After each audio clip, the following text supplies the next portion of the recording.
আসসালামু আলাইকুম। সবাই কেমন আছেন? আশা করি সবাই অনেক অনেক ভালো আছেন। আজকে আমি গরুর চামড়া পরিষ্কার করে রান্না করে দেখাবো। গরুর চামড়া হচ্ছে হালাল খাবার। হালাল খাবারকে হারাম বলার ক্ষমতা দুনিয়ার কারণেই। একসময় গরুর ভুঁড়ি কেউ খেত না, অনেকেই ভুঁড়ি ফালাই দিত। এখন গরুর গোবর পরিষ্কার করে রান্না করে চেটে পুটে খাই। যদি গরুর গোবর পরিষ্কার করে খেতে পারি, আর গরুর চামড়া হচ্ছে ফ্রেশ একটা জিনিস, তো যাদের ভালো লাগবে বা যাদের রুচিতে বাঁধবে তারাই খাবেন। আর যাদের কাছে মনে হবে এই ভিডিওটা দেখে আমি তৈরি করব, তারা একবার হলো তৈরি করে দেখতে পারেন। গরুর পায়া রান্না করলে পায়ের রগটা যেরকম রান্না করলে নরম হয়, সফট হয়, যেরকম টেস্ট লাগে, এই গরুর চামড়াটাও ঠিক ওই রকম লাগে। এখন কথা না বাড়িয়ে দেখে নেই আমি কিভাবে গরুর চামড়া পরিষ্কার করে রান্না করলাম। প্রথমে একটা গরুর মাথার চামড়া নিয়ে নিছি। মাথার চামড়াটা মূলত অনেকটা মোটা হয়, আর এ তো দেখতেই পাচ্ছেন চামড়াটাকে আমি ছোট ছোট করে কেটে নিছি। এভাবে কেটে নিলে এই গরুর মাথার চামড়াটা পরিষ্কার করতে খুব সুবিধা হবে। গরুর চামড়াগুলো পরিষ্কার করার জন্য প্রথমে একটা হাঁড়িতে আমি পর্যাপ্ত পরিমাণ পানি দিয়ে বলক উঠাই নিছি। এখন একটা একটা করে চামড়া এখানে দিয়ে দিব। এভাবে ফুটন্ত পানিতে চামড়াগুলো দিয়ে 10 থেকে 15 মিনিট পর্যন্ত চামড়াগুলো খুব ভালোভাবে সেদ্ধ করে নেব। 10 থেকে 20 মিনিট পর্যন্ত ভালোভাবে যদি সেদ্ধ করে নেন, ওই ক্ষেত্রে এই চামড়াগুলো পরিষ্কার করতে সুবিধা হবে। চামড়ার যে নিচের সাইডের এই অংশটা, এটা কিন্তু কোনো ময়লা না, এটা হচ্ছে গরুর মাথার সাথে লেগে থাকা কিছু মাংসের টুকরো। আর এই তো দেখতেই পাচ্ছেন 20 মিনিট পর্যন্ত আমি চামড়াগুলো সেদ্ধ করে নিছি। এখন এই চামড়াগুলো আমি উঠিয়ে নিব। এখন আমি সবগুলো চামড়া ঠান্ডা পানি দিয়ে ভালো করে ধুয়ে নেব। ঠান্ডা পানিতে ধুয়ে নিলে চামড়াগুলো ছাড়াতে সুবিধা হবে। ঠান্ডা পানি দিয়ে খুব ভালোভাবে ধুয়ে নিছি। আর এখন একটা বটির সাহায্যে যেভাবে আমরা আলু ছিলি ঠিক ওইভাবে ছিলে নিব। একটু মোটা করে ছিলবেন, তাহলে কিন্তু খুব সহজে চামড়াটা ছিলা হয়ে যাবে। দেখেই নিশ্চয়ই বুঝতে পারতেছেন। ঠিক এইভাবে চামড়াগুলো ছিলে নেবেন। এইভাবে ছিলতে কিন্তু একদমই কোনো কষ্ট হয় না, যেহেতু চামড়াগুলো অনেক ছোট ছোট করে কেটে সেদ্ধ করছি, এজন্য ধরতেও সুবিধা হচ্ছে হাতে। তারপর বটি দিয়ে ঠিক আলুর মতো এইভাবে ছিলে নেবেন। এইভাবে আমি সবগুলো চামড়া বটি দিয়ে ছিলে নিব।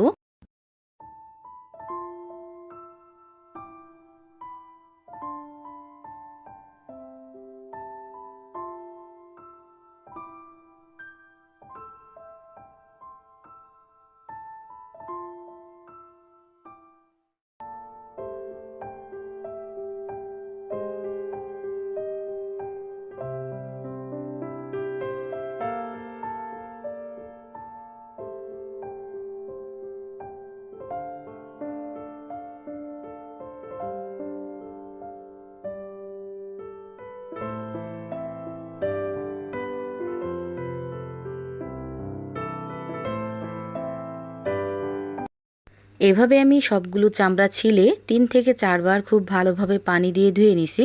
এভাবে আমি সবগুলো চামড়া পরিষ্কার করে নিছি। দেখতেই পাচ্ছেন চামড়াগুলো কতটা ফ্রেশভাবে পরিষ্কার করছি। আর এই যে বাড়তি অংশটা সাইডে, এটা কিন্তু মাংস লেগে আছে, এটা কিন্তু কোনো ময়লা না। সেদ্ধ করার পর এই চামড়াগুলো কিন্তু অনেকটাই মোটা হয়ে যায়। এখন এই চামড়াগুলোকে আমি বটি দিয়ে ছোট ছোট করে কেটে নেব। বটি দিয়ে আমি ঠিক এইভাবে কেটে নিছি, যেভাবে আমরা বট টুকরো টুকরো করি ঠিক ওইভাবে। দেখতেই পাচ্ছেন কত সুন্দর হয়েছে আর কতটা ফ্রেশ। এখন আপনাদের যতটা প্রয়োজন আপনারা ডিপ ফ্রিজে রেখে দিতে পারবেন, আর আপনাদের যতটা রান্না করতে প্রয়োজন অতটা নিয়ে রান্না করে নেবেন। এখন আমি দেখিয়ে দিব কিভাবে আমি এই গরুর চামড়াটা রান্না করলাম। প্রথমেই 1 কাপ পরিমাণ পেঁয়াজ দিয়ে দিলাম গোটা, দিয়ে দিলাম কিছুটা পরিমাণে কাঁচামরিচ কুচি, জয়ত্রী জয়ফল দিয়ে দিলাম গোলমরিচ, দিয়ে দিব অর্ধেকটা স্টার মশলা, দিয়ে দিলাম লং 4-5টা, আর দিয়ে দিলাম কিছুটা পরিমাণ গোটা গরম মশলা। এখন ঢাকনাটা লাগিয়ে ব্লেন্ড করে নেব খুব ভালোভাবে। ব্লেন্ড করা এই মশলাটা আমি একটা সাইডে রেখে দেব। আর এই তো দেখতেই পাচ্ছেন আরও ভালোভাবে আমি এই চামড়াগুলো ধুয়ে নিছি। এখন আমি রান্না করতে চলে যাব। রান্না করার জন্য আমি প্রেসার কুকারটা নিয়ে নিছি, এতে করে রান্নাটা খুব সহজে হয়ে যাবে। আপনারা চাইলে চুলায়ও কিন্তু রান্না করে নিতে পারেন।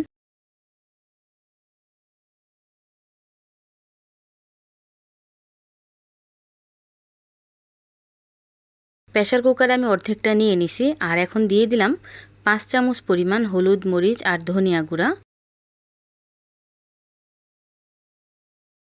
এখন দিয়ে দিব লবণ 1 চামচ পরিমাণ, আর বেটে রাখা সবটুকু মশলা এখানে দিয়ে দিলাম।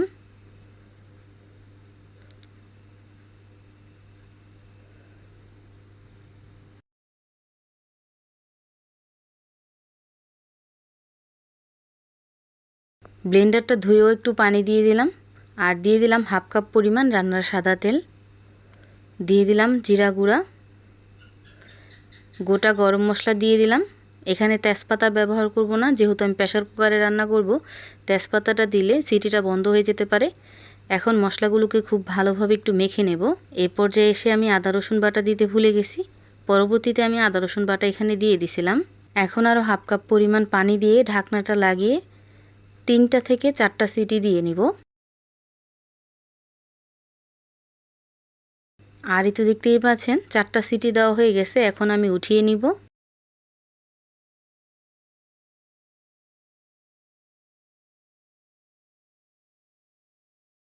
দেখতেই পাচ্ছেন এখনই কিন্তু অনেকটা লোভনীয় লাগতেছে। এই চামড়া রান্নাটা কিন্তু এখনও খাওয়ার উপযুক্ত হয় নাই। এখন আমি এই মাংসটাকে আবার রান্না করে নেব। এজন্য ফ্রাই প্যানে দিয়ে দিলাম আরও হাফ কাপ পরিমাণ রান্নার সাদা তেল, দিয়ে দিলাম গোটা গরম মশলা, তারপরে সবগুলো রান্না করে রাখা চামড়া দিয়ে দিলাম। এখন এই মাংসটাকে খুব ভালোভাবে ভাজা ভাজা করে নিতে হবে। যত ভালো করে ভাজা ভাজা করবেন ততই কিন্তু খেতে ভালো লাগবে। আপনারা একবার হলো এইভাবে চামড়াটা রান্না করে দেখতে পারেন, ইনশাআল্লাহ আপনাদের কাছেও খুবই ভালো লাগবে। গরুর এই চামড়াটা রান্নার ক্ষেত্রে আর কোনো কাজ নেই। এখন শুধু নেড়ে চেড়ে এই চামড়াটাকে একদম ভাজা ভাজা করে নিলে কিন্তু একদম পারফেক্টলি রেডি হয়ে যাবে। দেখতেই পাচ্ছেন রান্না করতে করতে কালারটা কিন্তু চেঞ্জ হয়ে যাচ্ছে।